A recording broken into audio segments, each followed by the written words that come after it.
चलिए शुरू करते हैं इस टॉपिक का CV2 टाइप्स ऑफ हाइब्रिडाइजेशन। यहाँ पर हम समझने की कोशिश करेंगे कि हाइब्रिडाइजेशन कितने प्रकार का हो सकता है। तो चलिए क्लास समझते हैं कि हाइब्रिडाइजेशन कितने प्रकार का हो सकता है। क्लास हाइब्रिडाइजेशन के प्रकार इस बात पर निर्भर करते हैं कि कौन कौन से ऑर्बिटल्स हाइब्रिडाइजेशन में इन्वॉल्व हैं। एक तो s और p ऑर्बिटल हाइब्रिडाइजेशन में इन्वॉल्व हो सकते हैं और s, p और d ऑर्बिटल्स तीनों हाइब्रिडाइजेशन में इन्वॉल्व हो सकते हैं।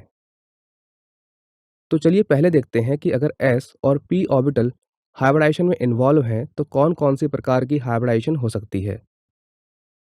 तो जैसा कि आप यहाँ पर देख सकते हैं कि अगर s और p ऑर्बिटल्स हाइब्रिडाइजेशन करते हैं तो sp, sp2 और sp3 ये तीन प्रकार की हाइब्रिडाइजेशन होती हैं। ऑन दी अदर हैंड अगर s, p और d तीनों ही ऑर्बिटल्स हाइब्रिडाइजेशन में इन्वॉल्व हैं तो वहाँ पर dsp2, sp3d, dsp3, sp3d2 और d2sp3 ये पांच प्रकार की हाइब्रिडाइजेशन हो सकती हैं। तो चलिए क्लास समझते हैं कि sp हाइब्रिडाइजेशन क्या होता है। sp हाइब्रिडाइजेशन को डायगोनल हाइब्रिडाइजेशन भी कहते हैं। यहाँ पर एक s ऑर्बिटल है और एक p ऑर्बिटल है। अगर इनके बीच में हाइब्रिडाइजेशन होती है तो दो सिमिलर एनर्जी के और सिमिलर शेप के sp ऑर्बिटल्स बनेंगे, जैसा कि आप यहाँ पर देख सकते हैं।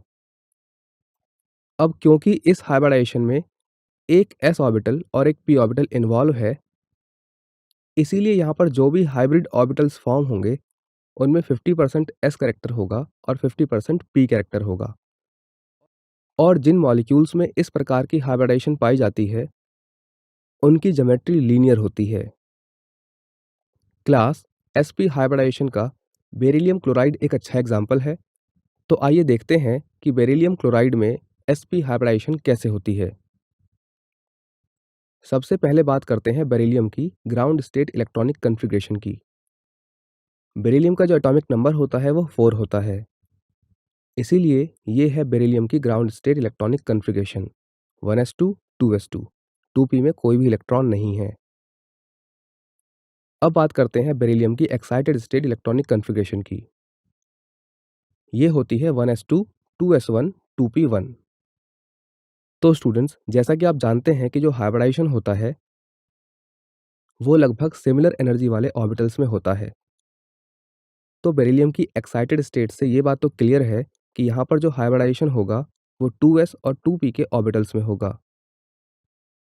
तो चलिए देखते हैं कि किस प्रकार से sp हाइब्रिड ऑर्बिटल्स फॉर्म होंगे। तो क्लास जैसा कि आप देख सकते हैं कि यहाँ पर हमारे पास एक s ऑर्बिटल है और एक p ऑर्बिटल है, और जब इनका हाइब्रिडाइजेशन होता है तो सेम एनर्जी और सेम शेप वाले दो sp ऑर्बिटल्स बनते हैं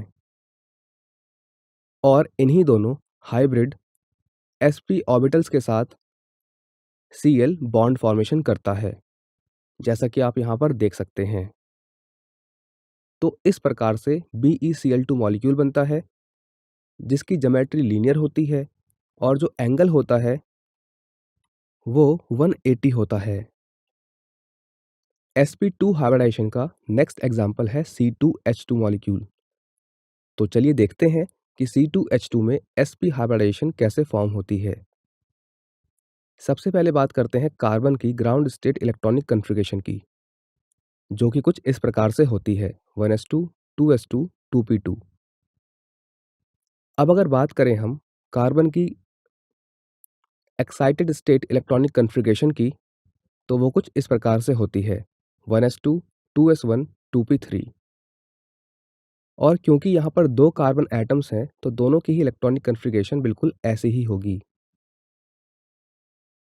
अब जब हाइब्रिड ऑर्बिटल्स बनेंगे तो both carbon atoms undergo sp hybridisation, और इसके साथ साथ दोनों ही कार्बन एटम्स के पास दो अनहाइब्रिडाइज्ड ऑर्बिटल्स होंगे जो होंगे 2py और 2px। जैसा कि आप यहाँ पर देख सकते हैं कि दो कार्बन कार्बन के बीच में सिग्मा बॉन्ड फॉर्म हुआ है और दोनों ही कार्बन एटम्स sp हाइब्रिडाइज्ड हैं, जबकि दोनों कार्बन एटम्स ने एक हाइड्रोजन के 1s ऑर्बिटल के साथ सिग्मा बॉन्ड फॉर्म किया है। बट हम जानते हैं कि कार्बन की जो वैलेंसी होती है वो 4 होती है और यहाँ पर हर कार्बन के 2-2 बॉन्ड्स फॉर्म हो चुके हैं और वो दोनों ही बॉन्ड्स सिग्मा बॉन्ड हैं।